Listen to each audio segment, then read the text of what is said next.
The foundation for this video on non-cooperative centers of gravity has been laid out in parts 3, 4, 5, and 9. I'll use this definition as what the center of gravity is: the point of greatest importance, interest, or activity. The first center of gravity is the ball.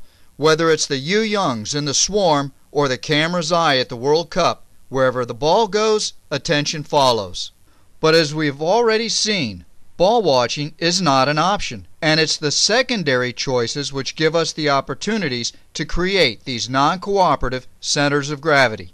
A key factor in these secondary choices is the observer's physical social orientation. Physical means what data is available to their sensory systems, sight, sound, and touch. Social refers to the basic framework for their perceptual system, how they understand what they experience. This naturally leads into the third element, people, and not just as organic entities, but as parts in dynamically changing systems. When we take the observer as a reference point, the ball as a constant, and other people as variables, we have a model for describing a dynamic component in the game. I'll use the experience of a defender as an example. First, they have to stay aware of the ball, its position, and what they believe is the ball carrier's intent. But the ball carrier may be aware of this and attempt to influence the defender. This dance may go on as long as they see each other as a center of gravity. What usually comes between them is other people. The attacker may find a teammate for a pass, the defender another pressing player.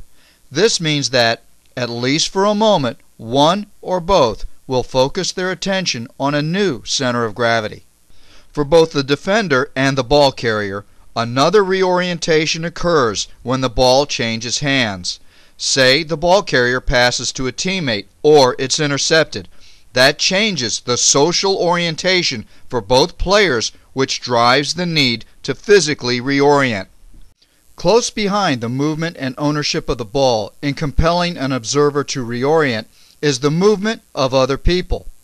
Any movement here creates a cascading effect across the field. An individual movement may not directly influence every player, but indirectly it may be significant. This leaves a third relationship to consider when the observer is the ball carrier.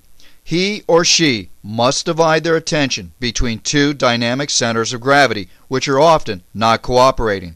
He or she is a center of gravity for almost everyone else, which gives them significant power to shape the field. It also creates the burden of responsibility to do so.